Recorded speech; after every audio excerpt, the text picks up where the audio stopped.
Hey folks, this is Shock, and we're going to be taking this motorcycle, the Suzuki SV1000S, on the freeway, and I'm going to be going through some tips and techniques how to successfully debate atheists in a debate and destroy their arguments every single time.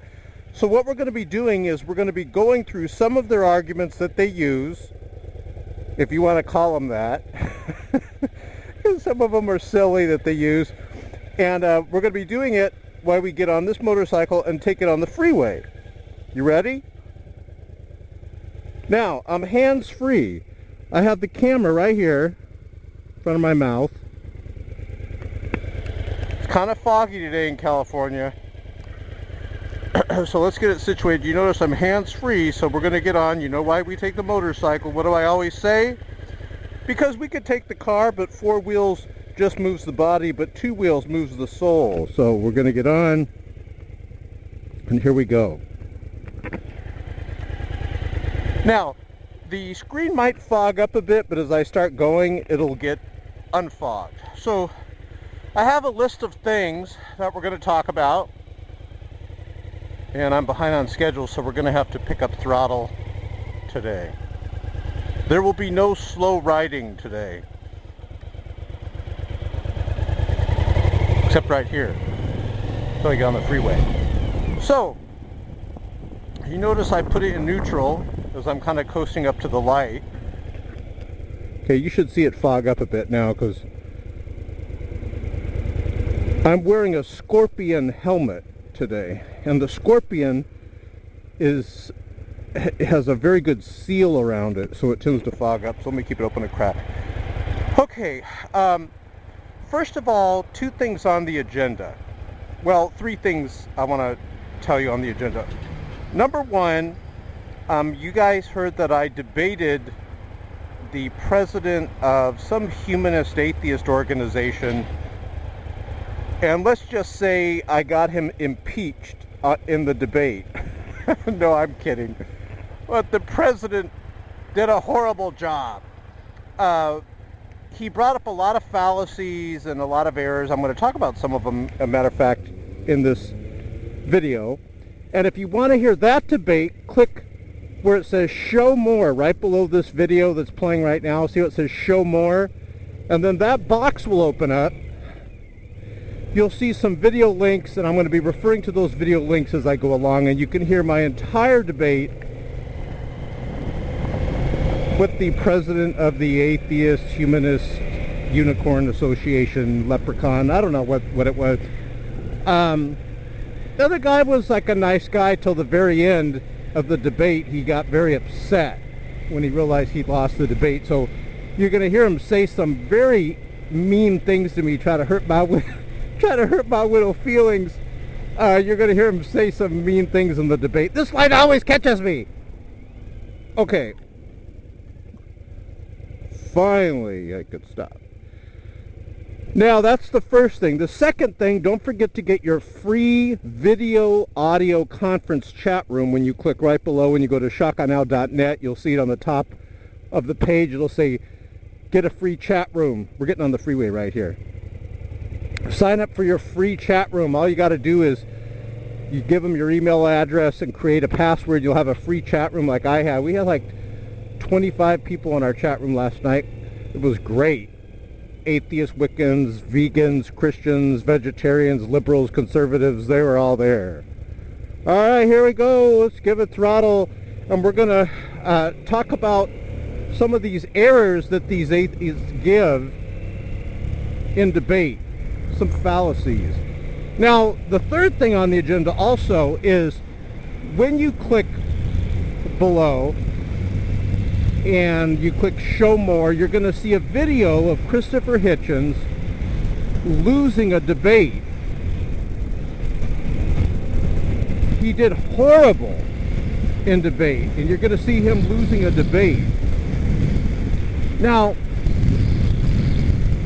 one of the things that shocked me in the debate that Hitchens would not answer a question that the audience member gave. Now, what happens in these debates, at the end of the debate, They have, let me close my air vents, it's kind of cold. At the end of the debate, I got like a vent in front of me, I got a vent, you know, behind me, you know, I have a vent, I got vents all over the place. But at the end of the debate, the audience members get to ask questions, and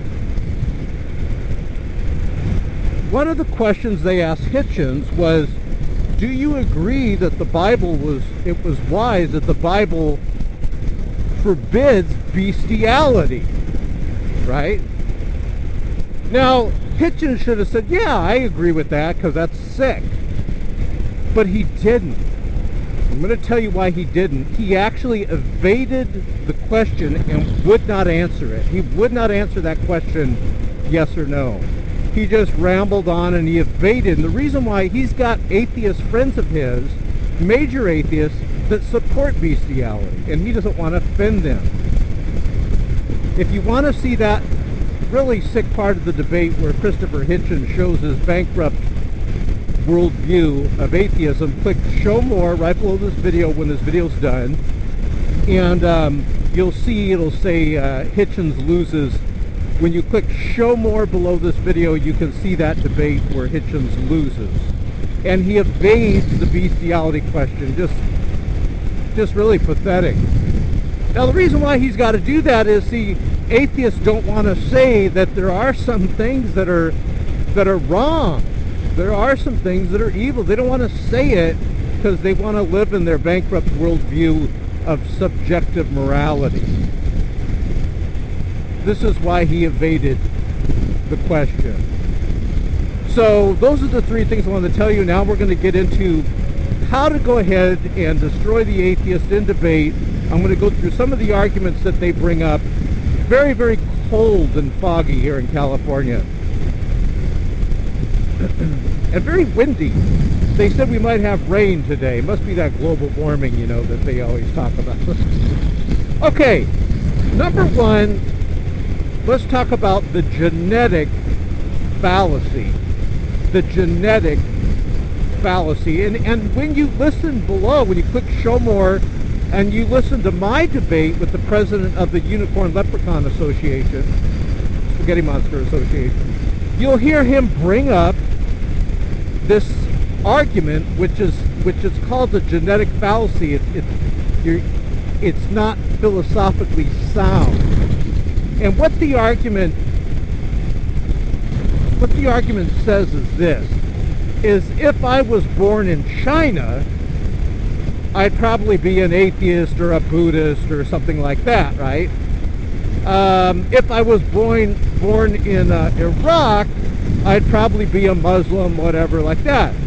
Well, this is called the genetic fallacy. You cannot say that something is true or false based on the location of where someone's born or where someone lives. That's called the genetic fallacy, and only rank amateurs use that argument.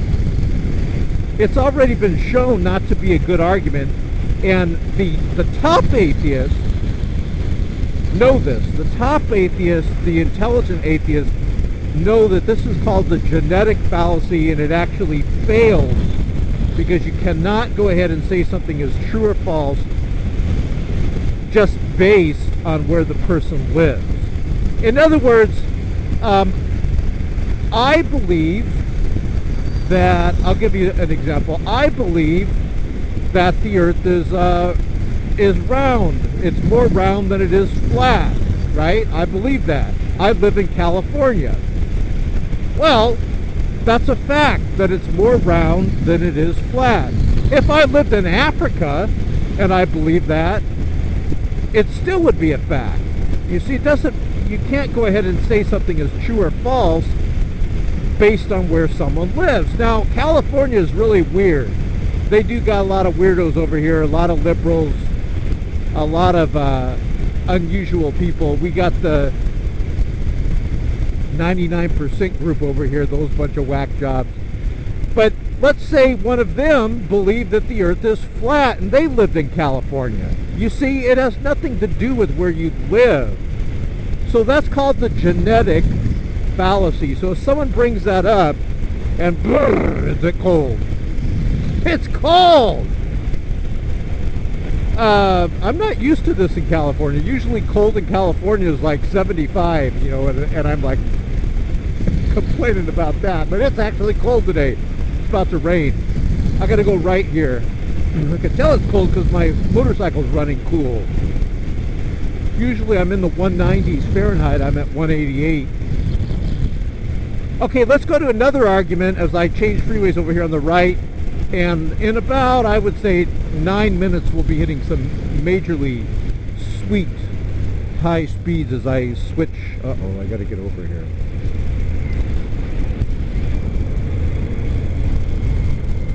Okay, as I switch freeways. Okay, I'm in 5th gear as we slow poke up this little ramp here. Let's talk about, so we talked about the genetic fallacy. We talked about Hitchens evading the bestiality question. Just pathetic.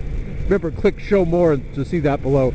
So now let's talk about what's called the problem of evil. The problem of evil as we ride into the sweet RPMs. Okay. Atheists will say in a debate, well, if God is so loving and so just, then why does evil exist in the world? Now, this is another argument, it's called the problem of evil, that only rank amateurs use. These atheists that are rank amateurs, usually they're like young atheists that haven't really been in debate except in like casual debates and chat rooms and stuff. They've never been in a real debate, so a lot of rank amateurs will use this. Now, when you actually look at the argument, and this is why the professional atheists, let's call them that, the ones on the major debate circuit, they won't use this problem. They won't use this argument, the problem of evil. It's called the problem of evil. They won't use it because the argument goes like this, and then I'll show you where it falls apart. If God exists, that's premise one, there would be no evil in the world. Now see, there's a problem right there. It just assumes that because God exists, there would be no evil in the world. Premise two, they'll say, since evil does exist in the world, hold on a second. Premise two is evil does exist in the world. So the conclusion to their argument is therefore God does not exist. But you can see the flaw right there in step one, the assumption that if God exists, therefore evil cannot exist in the world. Now, there are false gods, these false pagan gods that don't exist. And like in paganism, you got all kinds of gods. You got gods that change the tires on your car. You got the gods of love, gods of sex, gods of wealth. I mean, you got all types of gods in paganism. Well, you could prove, and there's a motorcycle rider up here, so we'll see if we catch up to him, see what he's on. You could actually prove that it is true that the pagan gods don't exist, but is this world compatible with the Christian God's existence? So all you got to do is find, for example, if you want to know about the Christian God, you go to the Bible. All you got to do is find some passages in the Bible where God allows evil and suffering. Well, right off the bat, I could think of one, I could think of two, I could think of three, I could think, well, let's talk about it. Remember Job, J-O-B? Remember when Job is allowed to suffer for the glory of God and all his friends, there's even atheists there. There's like some atheists there talking to Job saying, oh, you know, where's God? You know, and all this other stuff. And God allowed it. So you can prove that this world is compatible with the existence of the Christian God because God allows evil and suffering. I'll tell you why he does it also. What's another instance in the Bible where God allows suffering? Paul. Remember Paul?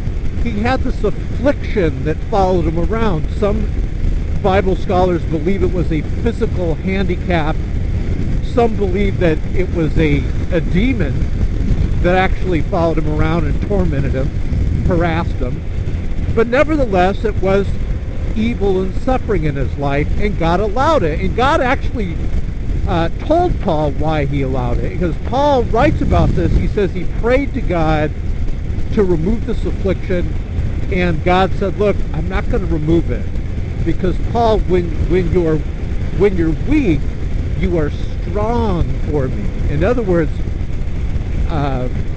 Paul stays focused on being in the Spirit, and he's strong for God with his afflictions and suffering. Now, so you might say, yeah, that's right, Shock. Then why do these atheists bring up evil and suffering when clearly the Christian God allows it? The reason why the atheists bring it up is in their mind, this is all they got is this life. So see, you could actually see the atheist standpoint if you thought that there is no heaven and no hell. If you thought this, if you actually brainwash yourself to believe this foolishness, then you would say, well, why would God allow evil and suffering? This is the only world I got. Boo-hoo, But see, to the Christian worldview, this is one grain of sand amongst an infinite amount of grains of sand, practically.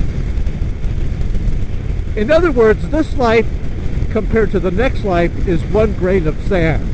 The next life is like all the beaches in the world, all the grains of the sand put together. That's eternity in heaven. So I got an idea that when we get to heaven, we're not really going to be talking much about this life. Any type of suffering that we have here is going to be infinitesimal compared to the joy and eternal joy that we have in heaven. Okay, so that's the problem of evil. The Christian God is compatible with allowing evil, natural evils like earthquake, tornadoes to happen. In fact, get this. You and I, we're not just God's pets in his little terrarium his job is just to take care of us. No, we're created in the image of God, and we're endowed with freedom of the will. We have free will. And God's goal is for us to come to a knowledge and salvation through God. It's not happiness. But see, that's what the atheists live for, because this is all they got, is they think, in this world. So they got to squeak out as much happiness and joy in this life as they can. Now, it's interesting that atheists have one of the highest suicide rates. I'm getting a lot of bumps. Atheists have one of the highest suicide rates in the world. So studies show they're not happy. They're depressed. So the atheism's just not working for them. Another thing on suffering real quick, look at what happened with Mao in China when he was killing Christians, persecuting them. And now Christianity is exploding in China. It is growing exponentially in China. People are coming to Jesus Christ like anything we've ever seen before in history.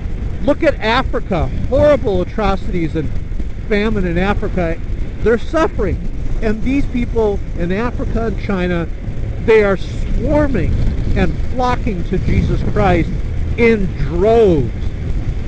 In fact, you could say the suffering is actually drawing them towards Christianity. So evil and suffering is a way where people come to God, they come to Jesus Christ and salvation. Nobody can argue with that. Okay, so let's go to what's next on the list. I always get this question in debate. Well, what about other gods? You ever get that? My Christian friends, the atheists, will say, well, what about other gods? Here's how you answer it. You say, what other gods? What other gods are there? There's none. Give me another God that has actually manifested himself into the world like Jesus Christ. There's nobody. Jesus Christ is the only one. What other gods are you speaking of? There's none. These other man-made gods, what they really were, they were just symbolic gods that were made up for the changing of the seasons. Winter, spring, summer, and fall. What other god? So when they ask you, well, what about the other god? Say to them, what other gods? There's no other god. What other god has manifested himself physically into this world like Jesus Christ has? There ain't any. There's none. Zippo, zilch, nada. Okay. They say, well, why Christianity? Why Christianity? Why not Islam? Why not Buddhism? Why not Shintoism? You ever get that? This is a very good question, and you want to be happy when they ask you that question, because this is a question where you can do some witnessing. What I like to say, and we all have our own background, personal stories, what I like to say is, well, I looked at the other religions. And when I was an atheist myself, atheism lacked proof and evidence that it was accurate and correct. In fact, atheism contradicted itself. It claimed that God can exist, it is possible. There's atheists that say that. There's other atheists that say it's impossible for God to exist. Yet Christianity had a unifying message on God. Geez, these bumps. Where Christians claim God does exist. And Islam does not solve the sin problem. Atheism doesn't solve the sin problem. Shintoism, Buddhism, Hinduism, Scientology, all these other man-made religions, they're religion. Even atheism is a religion. It's a religion. Even in the United States, the U.S. courts have ruled that atheism is a religion. It's based on do-do. Do this and you can be good, and don't do that and you can be good. This is why atheists are always into these humanistic, charitable organization things, because they're religious. They do these things so they could feel like they're not evil and sinful, but of course they are evil and sinful.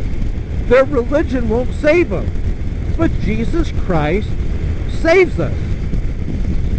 In this debate that I was having with this atheist, I brought up how atheism literally preaches modern-day slavery. Jesus said if we've sinned, we're slaves to our sin. But when he comes and sets us free, he says, you will be free indeed. And Jesus said you're going to have eternal life. He promised it. But on atheism, it all ends in death. That's all they believe, is when you die, you just go into the dirt and you're worm food. So it's so simple to decide on what is truth. Jesus even said that he is the truth. He is the way, the truth, the life. Atheism doesn't solve the sin problem. You'll still die in your sins and you will go to hell if you're an atheist. Hinduism, Buddhism, Shintoism, Islam, it doesn't solve the sin problem. If you die, I believe you will go to hell.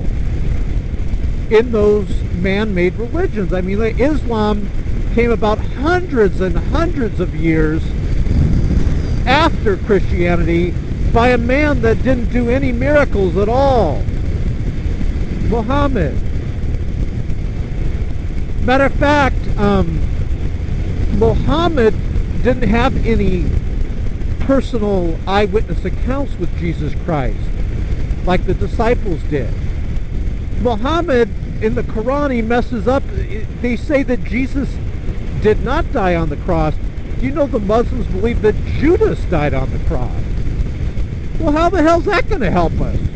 If a sinner that rejected Jesus Christ dies on the cross, how's that going to help pay for our sin? It's so stupid. So to answer that question, why Christianity is the only one that solves the sin problem, it's the only one that has proof and evidence for it, I left atheism because the lack of proof and evidence that it's accurate and correct. Matt Dillahunty with the Atheist Experience Show was asked to provide proof and evidence that atheism was accurate and correct, and he talked obsessively like a madman for like 5 minutes about a unicorn in an invisible cardboard box. Now, how could a unicorn in a cardboard box prove atheism is true? Can you see why I left the madness of atheism, ladies and gentlemen? Okay, what else?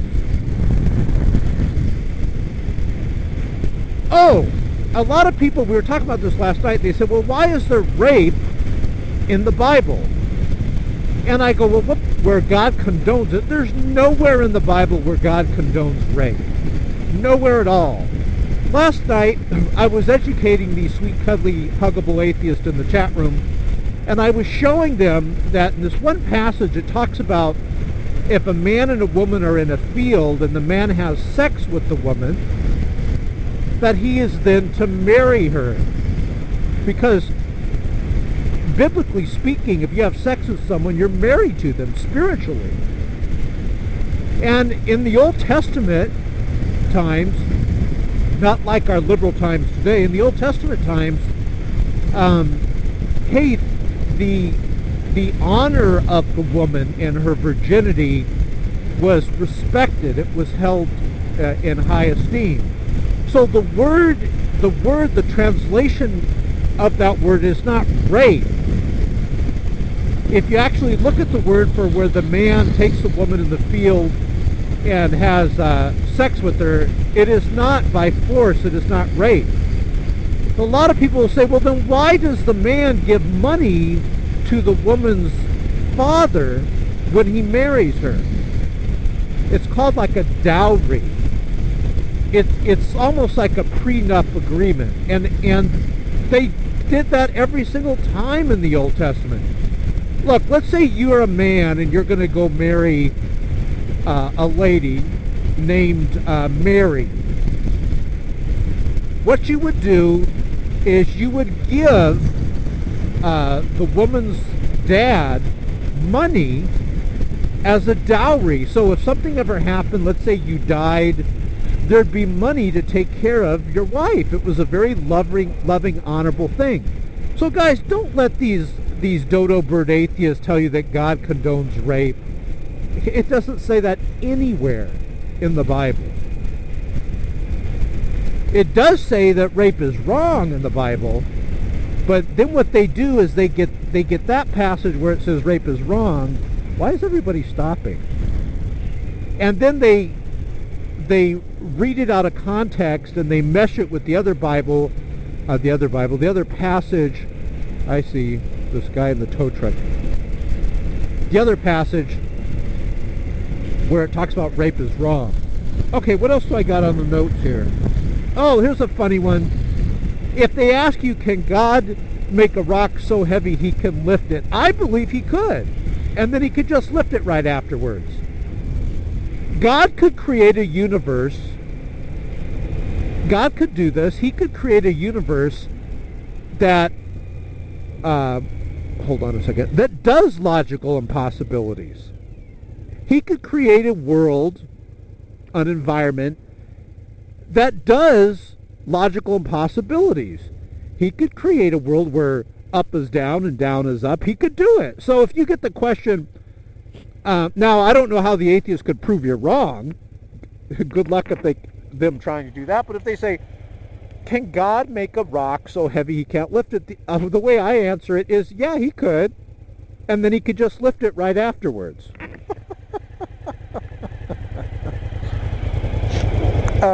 They hate when I answer it like that, those atheists.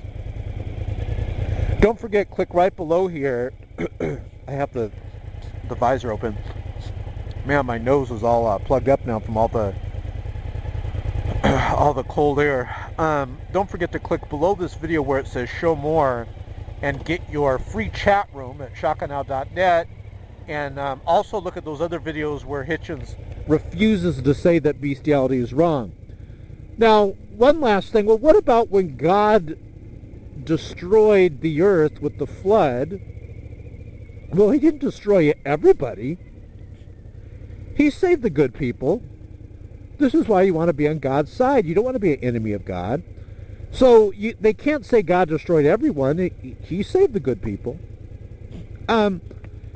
They'll say, well, why did God destroy Sodom and Gomorrah?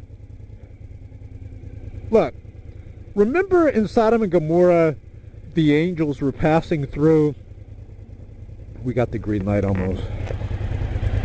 And the men of Sodom and Gomorrah, they were sick. They were perverts. They wanted to rape the angels. They even said that, bring those men out here. They were referring to the angels. They wanted to rape them. So God said, I'm going to destroy this town. This is just a wicked town. And look, God has the right to take any of our lives. Why? He's the author of it.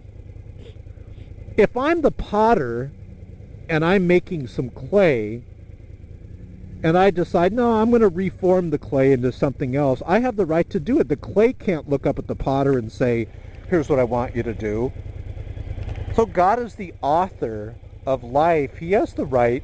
Like if I'm going down the freeway and he says, all right, Shock, it's your time, and he decides to take my life, that's his prerogative. He's the author of life. He has ownership of it. Why is this truck, you can't see it, but there's this truck right here. I'm going to go down the middle because this truck's got its hazard lights on.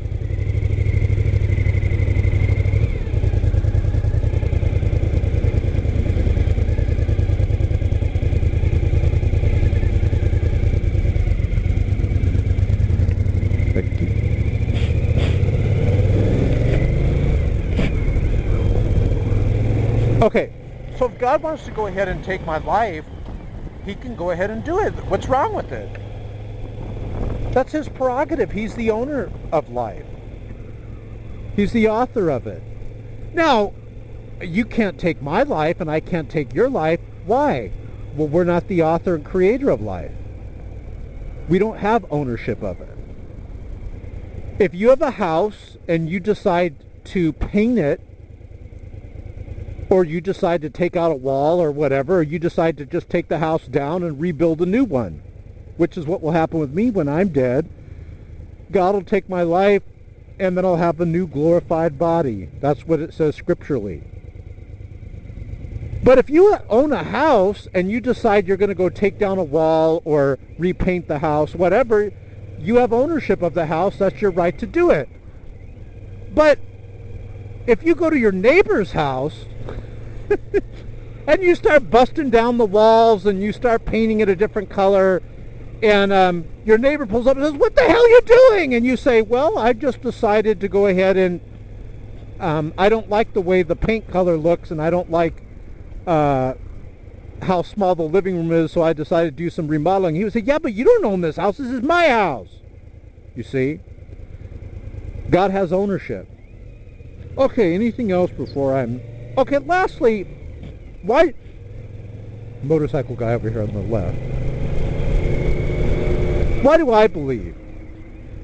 There is so much proof and evidence for Jesus Christ, the eyewitness accounts, the origin of the disciples' belief, people willing to die for the fact that they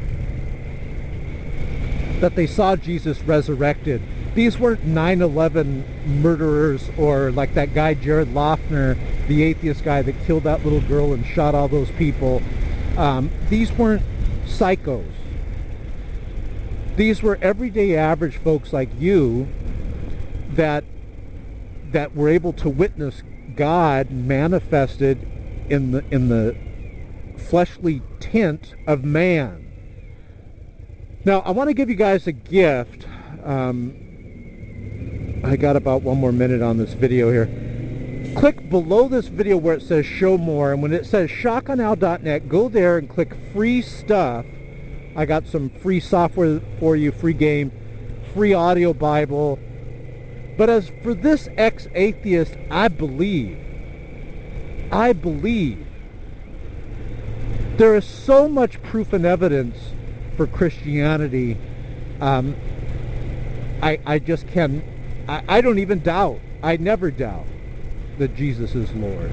God bless you guys and have a great week.